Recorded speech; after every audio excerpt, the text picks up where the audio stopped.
The moment you start chasing approval, something subtle happens. You don't feel it immediately, no alarm goes off, no one says it out loud, but the power in the room quietly shifts away from you. Because the second you want someone to like you, agree with you, or validate you, you've already given them information. And information is leverage. Most people think approval seeking is harmless, polite, social, normal. It's not. It's a signal. And signals are meant to be read. When someone realizes you care about their reaction, they don't have to guess how to move you anymore. They already know. All they have to do is raise an eyebrow, delay a response, or slightly withdraw warmth, and you'll adjust. You'll soften your tone. You'll explain yourself. You'll smile when nothing is funny. Not because you're weak, but because you've been trained to restore approval as fast as possible. Watch how this plays out in real life. A boss questions your decision in front of others. You rush to justify it. A friend jokes at your expense. You laugh along a little too hard. A partner pulls back emotionally. You lean forward, asking what went wrong. Different situations, same behavior. You're not responding to reality. You're responding to the fear of disapproval. And that fear makes you predictable. Predictable people are easy to manage, easy to test, easy to control. Not because they're stupid, but because they're readable. Here's the part most people miss. People don't lose respect for you because they dislike you. They lose respect because they understand you. Once someone knows what you want from them emotionally, they can decide when to give it or when to withhold it. And the one who controls reward and withdrawal always holds the frame. This is why approval doesn't buy safety. It buys dependency. The more you seek it, the more you telegraph your next move. And the clearer your signals become, the less seriously you're taken.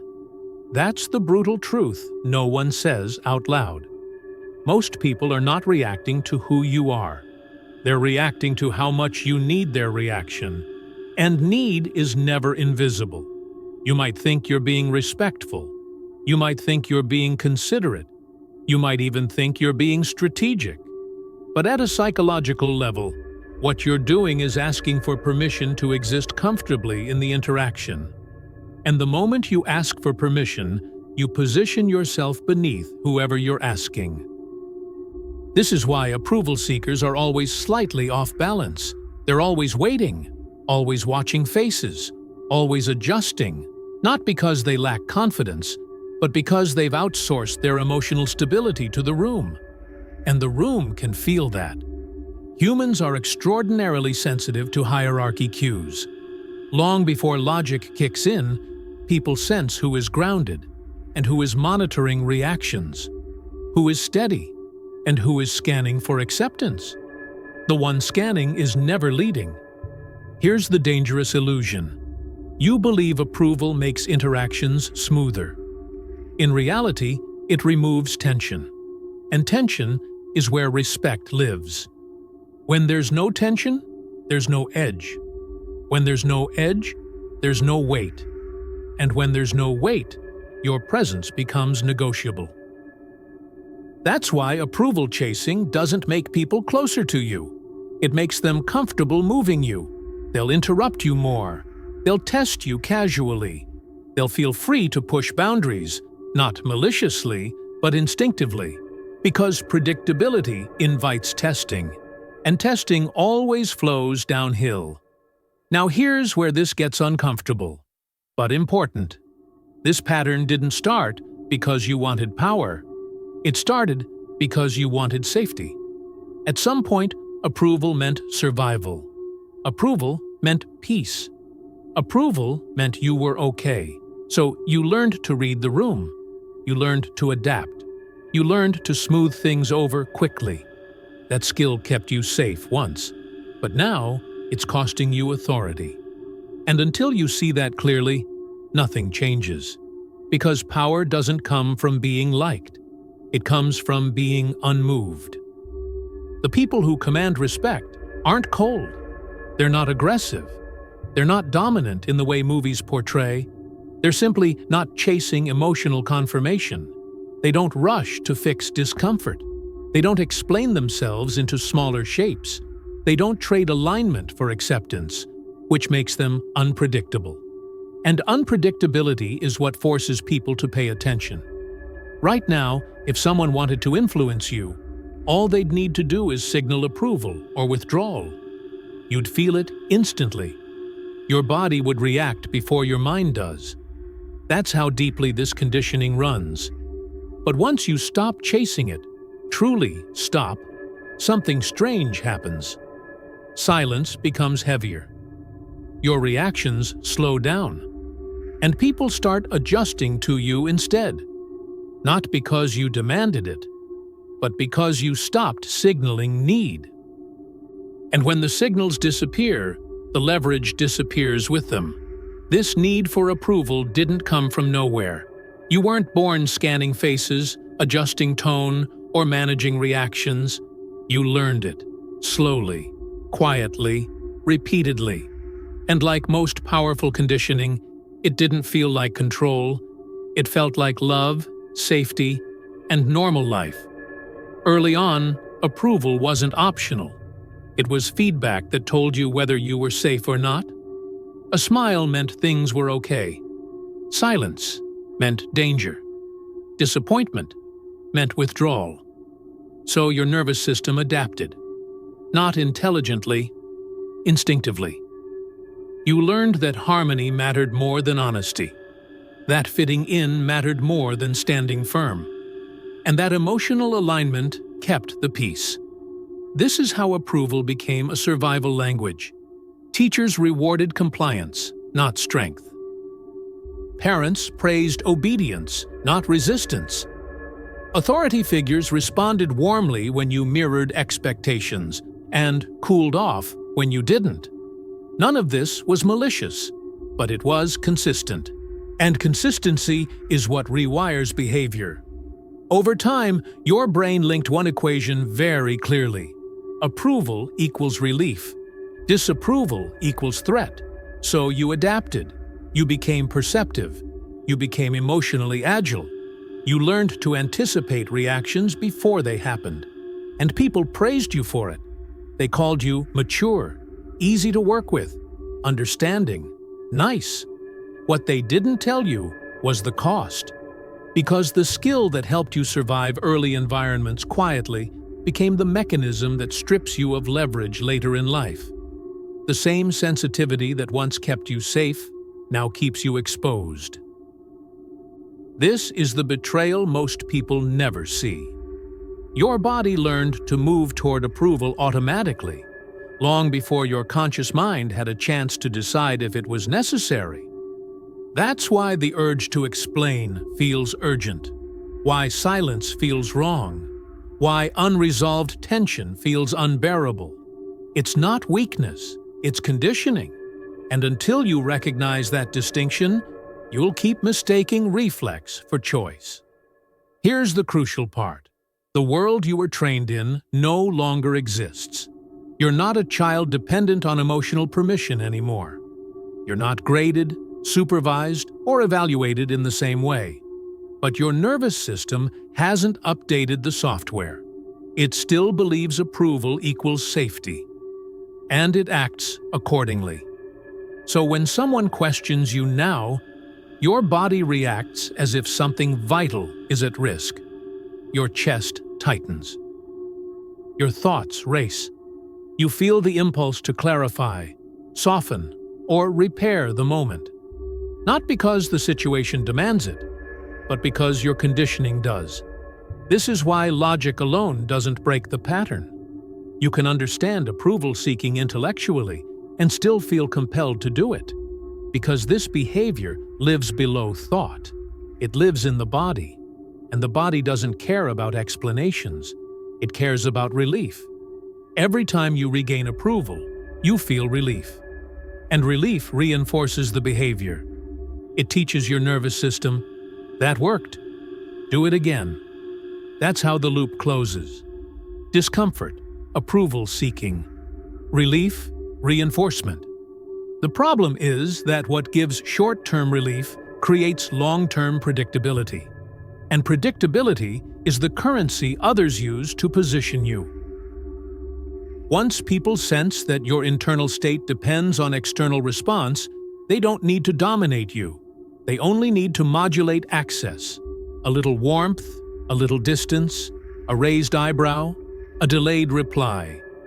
You'll do the rest. This is why approval seeking doesn't look dramatic. It looks reasonable. It looks cooperative. It even looks intelligent. But psychologically, it places you in a reactive posture, always responding, never setting. And the one who reacts is never in control of the frame. Here's the important correction most people never hear. You were not wrong to learn this behavior. It made sense when power belonged to others. It made sense when resources were controlled externally. It made sense when harmony was necessary for survival. But what made sense then is costing you authority now. And the longer you cling to that old strategy, the more confused you'll feel, because you'll be doing everything right socially, and still feel invisible, dismissed, or subtly disrespected. That confusion isn't accidental. It's the gap between who you've become and the strategy you're still using. Approval seeking is a childhood solution applied to adult power dynamics, and adult power dynamics punish it. Not openly, not aggressively, but quietly. People stop consulting you. They speak over you. They test boundaries casually. They assume flexibility where there should be firmness. And because it's subtle, you blame yourself instead of the pattern. You think you need better confidence, better communication, better emotional intelligence. You don't. You need a different relationship with discomfort. Because the root of approval seeking isn't insecurity, it's avoidance. Avoidance of tension, avoidance of uncertainty, avoidance of emotional risk. And power begins exactly where avoidance ends. Once you understand that, the problem stops being personal. It becomes mechanical, and mechanical problems can be dismantled. But dismantling it requires something most people refuse to tolerate: the temporary discomfort of not being liked. That's where the shift begins. Not with aggression, not with dominance displays, but with the ability to let silence stand without rushing to fill it. And that's what we'll move into next. Approval doesn't just weaken you emotionally. It rearranges the entire power structure of an interaction. Quietly, invisibly. And once that structure shifts, everything else follows. Power is not about strength. It's not about confidence. It's not even about dominance. Power is about the frame. The frame is the invisible boundary that defines what matters, who decides, and whose reactions carry weight. Whoever sets the frame controls the interaction, regardless of who talks more, who's louder, or who appears more skilled. And here's the rule most people never learn. The one who seeks approval is never holding the frame. The moment you want someone's validation, you position them as the evaluator. That makes you the one being evaluated. And in any hierarchy, spoken or unspoken, the evaluator always stands above the one being judged. This is why approval seeking automatically lowers status, even when no one intends harm. The dynamic is structural, not emotional. Think about it. Who has more power? The person asking or the person deciding? Who has more leverage? The one explaining or the one listening silently? Who sets the direction? The one reacting or the one unmoved? These questions answer themselves. When you chase approval, you hand over the right to define the interaction. You let the other person decide whether you're acceptable, reasonable, or worthy of engagement. And once that right is transferred, it doesn't come back easily, because people rarely give up power they didn't have to fight for. This is why approval-seeking attracts tests. Not cruelty, not hostility. Tests. Humans instinctively probe hierarchy. When someone appears emotionally invested in being accepted, others push lightly to see what happens. A joke that goes a bit too far, a delayed response, a subtle challenge. Not to harm, but to measure. And the response determines everything. If you explain, you signal pliability. If you rush to repair, you signal dependence. If you justify, you signal submission to the frame. Each signal invites the next test. This is how predictability turns into positioning. People don't consciously think, I should dominate this person. They think, I can. And capability invites use. The dangerous part is that approval-seeking doesn't look submissive on the surface. It looks cooperative. It looks considerate. It looks socially intelligent, which is why so many intelligent people fall into this trap. But cooperation without leverage is compliance. And compliance never earns respect. It only earns access. This is where neutrality becomes critical. Neutrality is not indifference. It's not coldness. It's not arrogance. Neutrality is emotional independence. It's the ability to hear a reaction without absorbing it, to receive a judgment without answering it, to let an opinion exist without needing to correct or accommodate it. And neutrality is threatening because it removes the other person's control. When someone can't read your emotional direction, they can't steer it. When they don't know what affects you, they can't influence you. And when they can't influence you, they have to engage with you differently. They slow down. They pay attention. They recalibrate. Not because you demanded respect, but because the old leverage stopped working. This is why powerful individuals often feel hard to read. Not mysterious, not manipulative, just grounded. They don't give immediate emotional feedback. They don't rush to align. They don't explain themselves into agreement. They allow space, and space forces others to reveal themselves. The absence of reaction becomes the dominant signal. Contrast this with the approval seeker. Their reactions are immediate. Their signals are clear. Their discomfort is visible, which makes them easy to place, easy to predict, easy to manage. Predictability is the enemy of power. Because when your next move is obvious, others move first. And once others move first, you're always responding. This is why approval-seeking destroys leadership potential. Leaders don't react to consensus. They create it. They don't chase alignment. They let alignment form around them. That doesn't require charisma. It requires stillness. Stillness under judgment. Stillness under silence. Stillness under uncertainty. Most people can't tolerate that stillness. It feels like danger, like rejection, like loss. So they rush to fill the gap. But the gap is where authority is born. When you don't rush to resolve tension, the other person feels it instead. When you don't chase approval, the interaction recenters. And when the interaction recenters, power redistributes. This isn't about winning conversations. It's about not losing position. And position is determined long before words matter. Right now, if someone disapproves of you, you feel the pull to correct it, to explain, to soften, to regain alignment. That pull is the signal that tells you where your power is leaking, because whatever you can't sit with controls you. Approval only has power over you if you need it. Once you don't, it becomes noise. And when it becomes noise, you become unreadable, which is why the shift away from approval-seeking isn't loud. It's subtle, almost invisible, but it changes everything. Because the moment you stop chasing approval, you stop broadcasting your emotional center.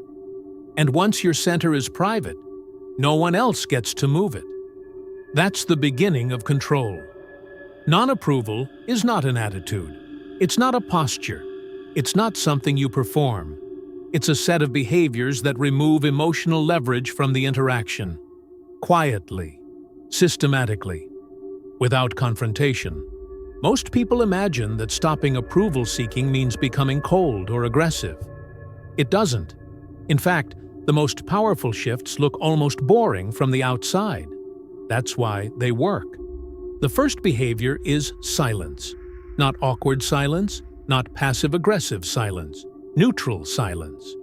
When someone questions you, challenges you, or reacts negatively, the instinct is to respond immediately, to clarify, to defend, to smooth things over.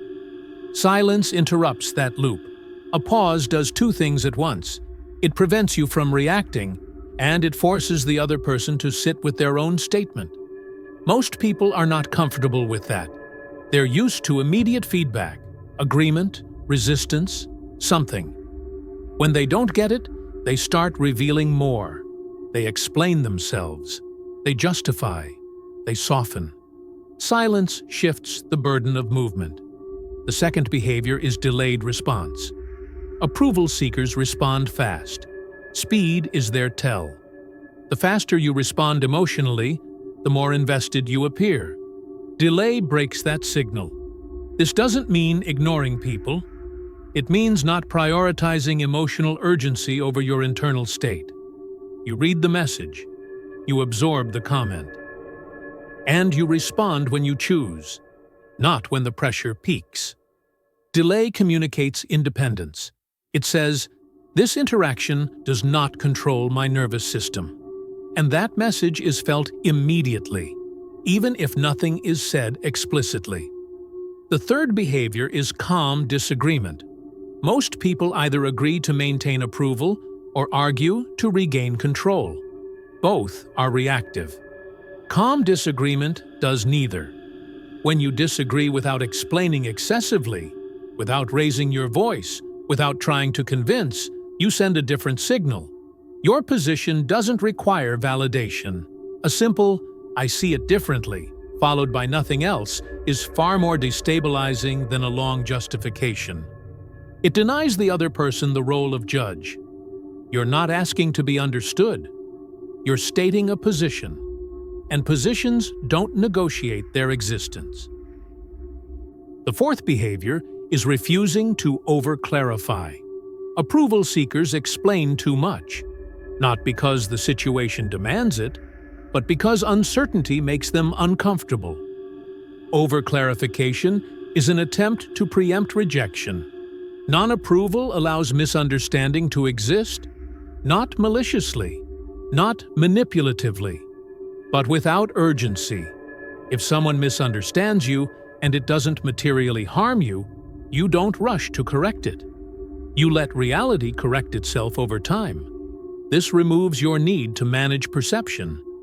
And the less you manage perception, the less others feel they can manage you. The fifth behavior is comfort with tension. Tension is not bad. It's information. Approval seekers experience tension as danger. They move quickly to resolve it.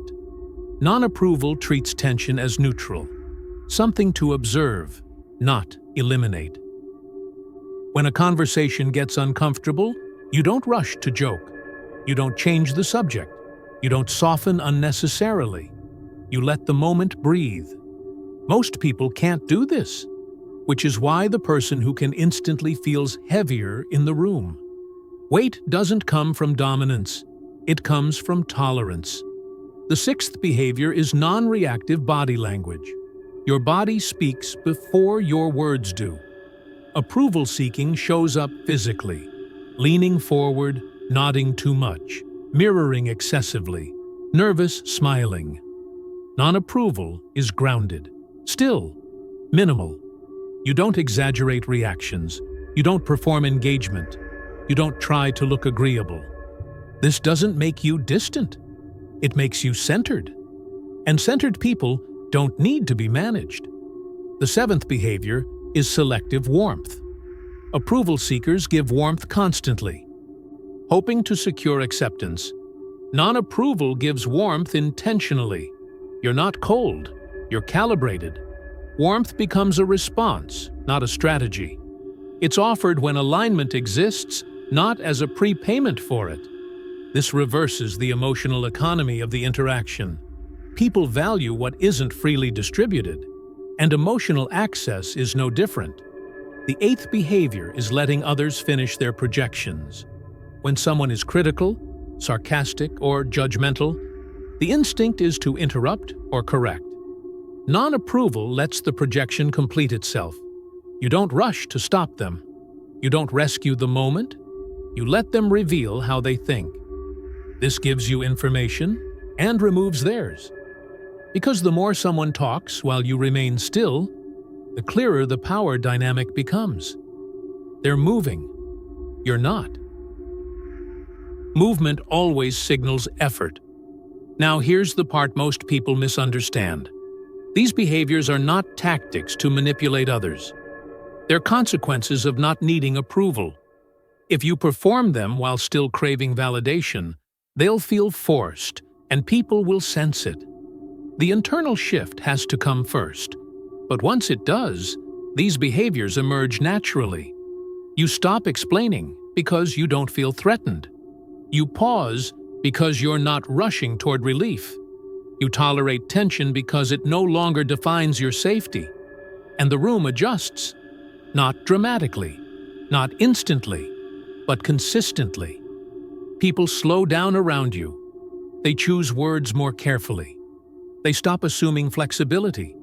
They stop testing as casually.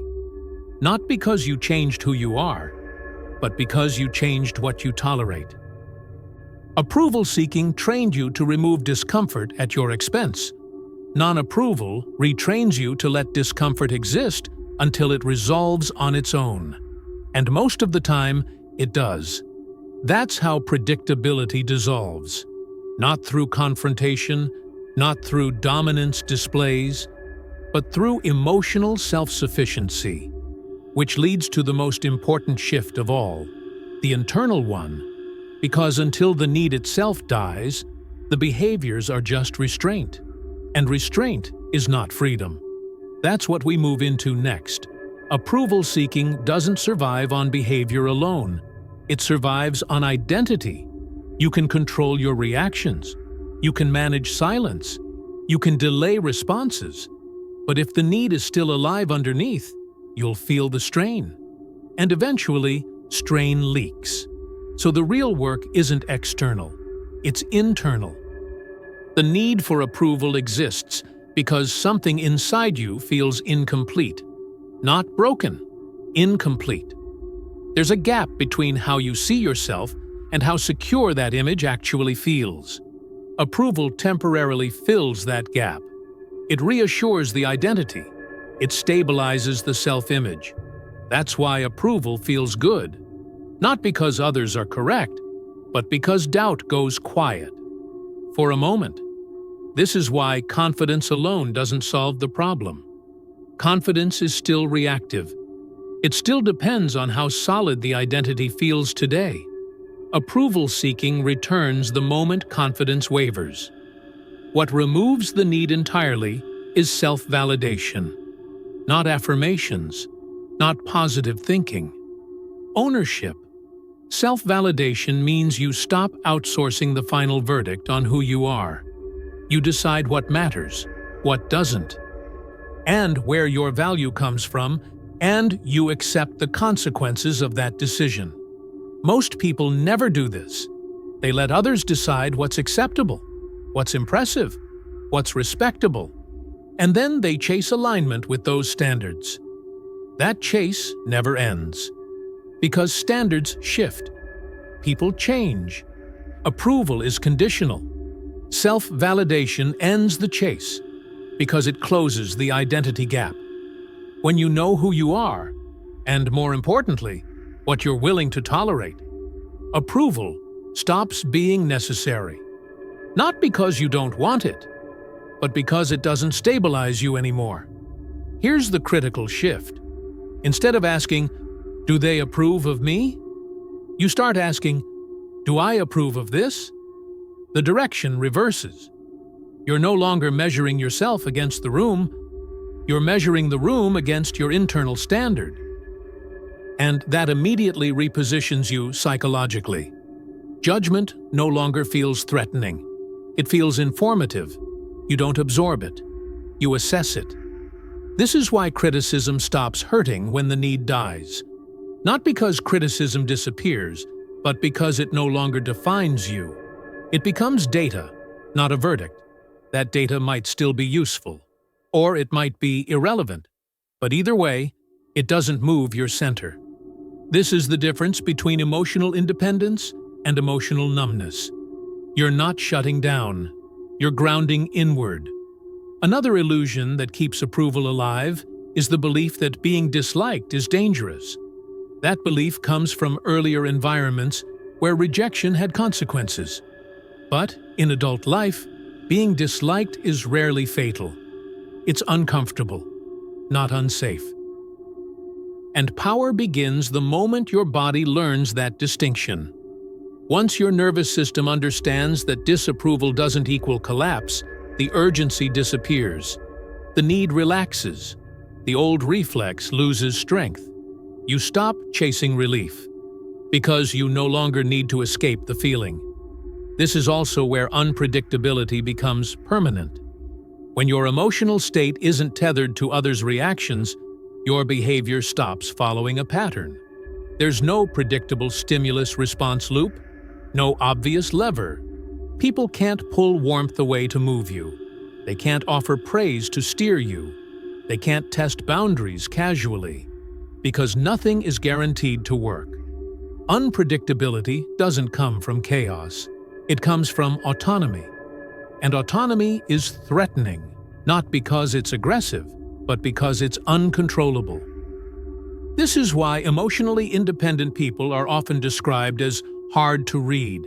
There's no emotional leakage, no constant feedback loop, no visible need. Not because they're hiding, but because there's nothing to signal. Their value isn't being negotiated in real time.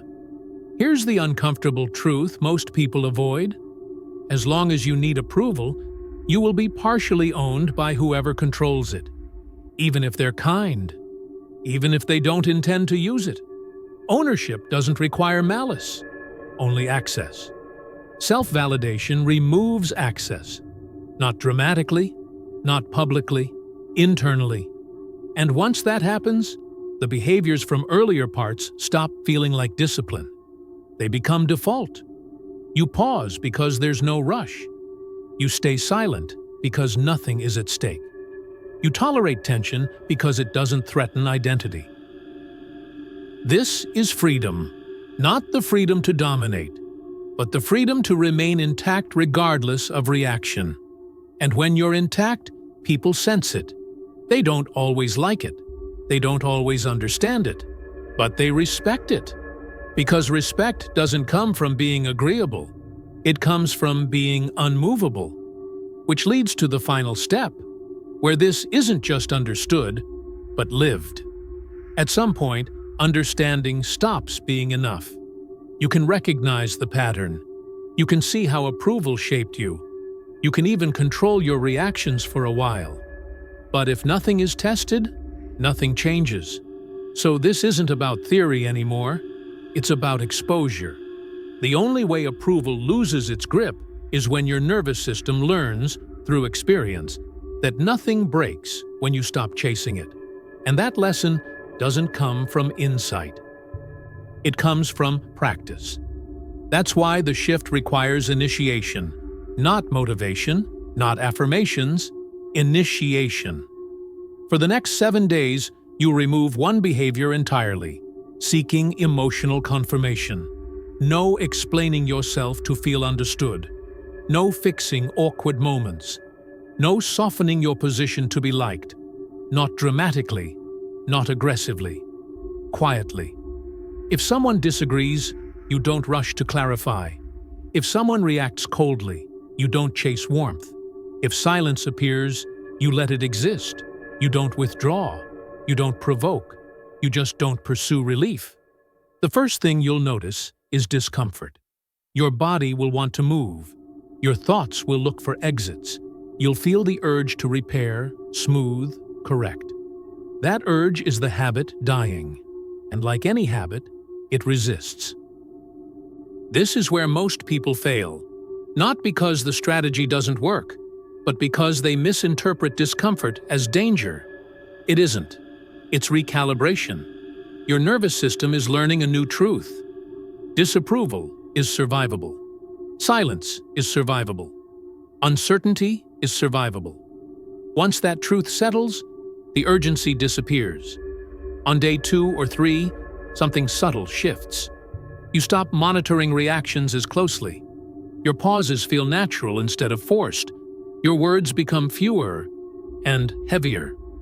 People start filling the gaps. They explain themselves more. They soften first. They adjust. Not because you changed your personality, but because you stopped managing theirs. That's the real reversal. By day 5 or 6, you'll notice predictability fading. You won't always respond the same way. You won't always feel the same pressure. There will be moments where you genuinely don't care how something lands. That's not apathy. That's independence. And independence reads as authority. This is the point where approval stops being currency. It's still available, but you're no longer dependent on it. Praise doesn't inflate you. Criticism doesn't deflate you. Both pass through without sticking. That's when people can no longer place you easily. They don't know if warmth will move you. They don't know if distance will affect you. They don't know which lever works, if any. And when levers stop working, behavior changes. Conversations slow down. Tests decrease. Respect becomes automatic. Not loud respect, not performative respect, quiet respect. The kind that shows up in how people listen, in how they choose words, in how they hesitate before pushing. This is what being unreadable actually means. Not hiding, not masking, not playing games. It means your emotional center is private, and anything private cannot be used. There's one final correction that matters. Becoming unreadable doesn't make you superior. It makes you sovereign. You're not above others. You're no longer beneath them emotionally. You engage by choice, not compulsion. You speak when it matters, not when it soothes. You align when it's real, not when it's requested. That's the difference. Most people spend their lives negotiating acceptance. They shape themselves to fit rooms that were never meant to define them. And they wonder why power never settles. Power doesn't settle where there's need. It settles where there's stability. When you no longer chase approval, you don't become invisible. You become solid. And solid things don't move easily. They influence by existing. This is the end of the pattern. Not because you rejected people, but because you stopped asking them who you're allowed to be. That's unpredictability. That's control. And once it's yours, it doesn't leave. If you made it this far, you don't need hype. You already understand what most people never will. Subscribe, not for motivation, but to stay sharp.